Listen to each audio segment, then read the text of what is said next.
Welcome to The Explainer. Today, we're unpacking a really profound story, the personal and artistic evolution of the reigning king of urban gospel, Kirk Franklin. We're going to explore the intense tension between his massive public success and a deep, hidden, private pain. A pain so heavy, it ultimately forced him to drop his flawless preacher persona completely. To really grasp this evolution, we got to start with a number, 20. Since his platinum debut back in 1993 with The Family, Kirk has racked up 20 Grammy Awards. He didn't just make music. Actually, scratch that. He built an absolute empire by brilliantly blending traditional gospel with hip-hop, R&B, and pop. But despite this monumental history-making run, there was a massive conflict brewing just beneath the surface. Okay, let's dive into this, because this quote is just absolutely staggering.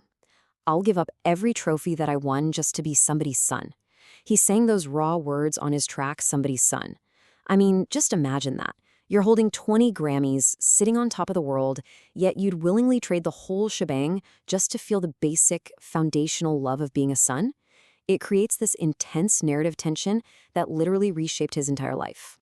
Which brings us to the core focus of today's Explainer. Why? Why did a man who built an absolute empire on preaching realize he absolutely had to stop? Well, to answer that, we need to trace the structure of his journey. Section 1.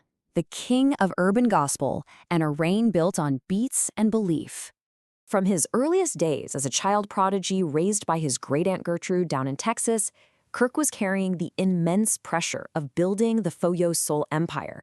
He completely shifted the culture, blending traditional gospel with mainstream beats and producing massive hits like Stomp and I Smile. Growing up, fans wanted to be just like him. His creative genius as a producer was undeniable, for sure. But man, that brilliance came with some heavy expectations. But to understand why he changed, we have to look at how he started. Section 2. The Pulpit-Style Preacher and Rebuking the Mess. So in his early era, Kirk operated almost like a strict prophet on his tracks. He demanded incredibly high moral standards from his listeners and his peers. He famously called people out, saying you can't do Academy Award acting and pretend to be okay when you're clearly not. He warned everyone, very directly, God is not going to bless mess. Now, he framed this strictness as an act of profound love. He explained it like this. Loving his own sister who struggles with addiction meant getting her real help, not just giving her a hug. He compared his preaching style to a good doctor. You know, if a doctor finds a lump, they're doing you a massive disservice by just smiling and telling you to take some Tylenol. Love is an action. To Kirk, that meant telling the hard, unvarnished truth, even if it hurts. And this harsh truth-telling became the whole justification for his relentless pulpit-style preaching. However, carrying that standard had a terrible price. Section 3. The weight of hidden trauma and the cost of the legacy.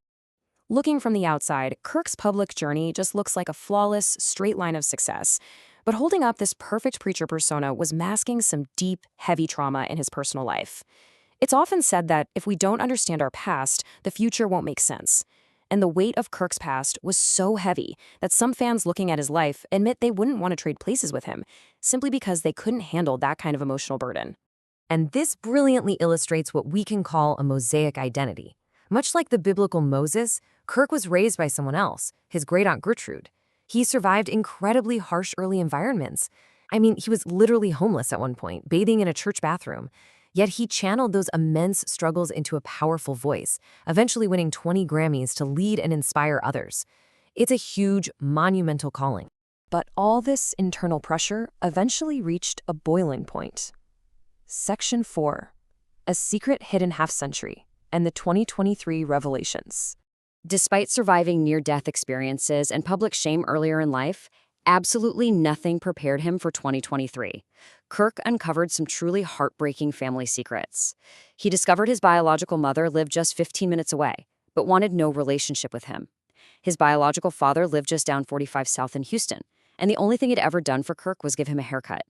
Kirk described feeling like a secret hidden half a century, admitting he felt born a mistake. In his desperate search for a mother's love, he realized that trying to heal, trying to move to step 2, is pointless when you're fundamentally stuck at step 1.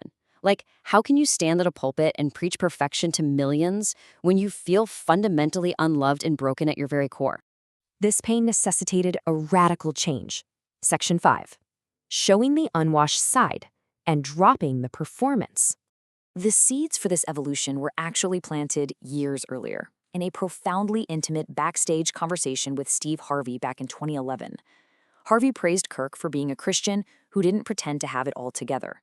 Harvey told him, "You told me about the part before you got washed up. See, I was in the unwashed up part." Kirk showed his relatable, humorous, and deeply flawed side, rather than pretending to wear this squeaky clean, spotless robe. Kirk realized that holding up a perfect facade was actually destroying him. He admitted he'd been living in sin during his early gospel career, and he came to a powerful conclusion about what he calls the sanctification process.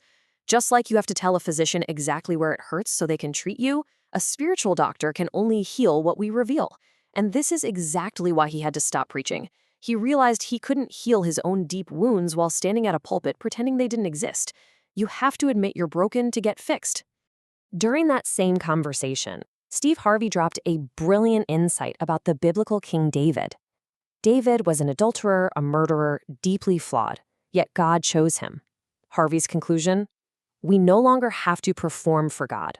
We can come exactly as we are, mess and all, without putting on that Academy Award performance.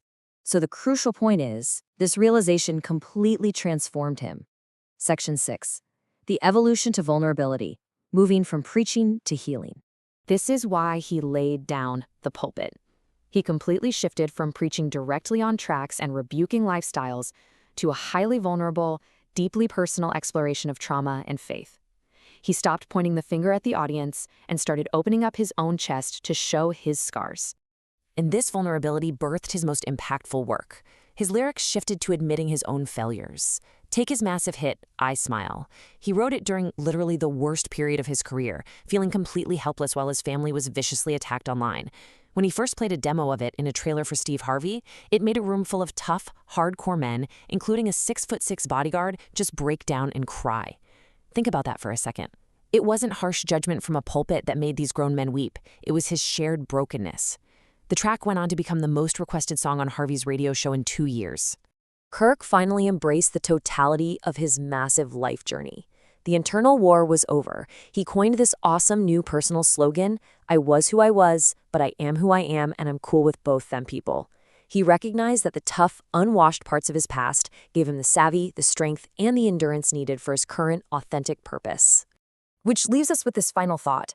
Kirk Franklin had to stop preaching to start healing. He had to drop the flawless act to truly connect with his own humanity and with others. So if the King of Gospel had to do that, what unwashed parts of your own story are you still trying to hide? Thank you so much for joining me on The Explainer. Take some time to reflect on your own journey, and I'll see you next time.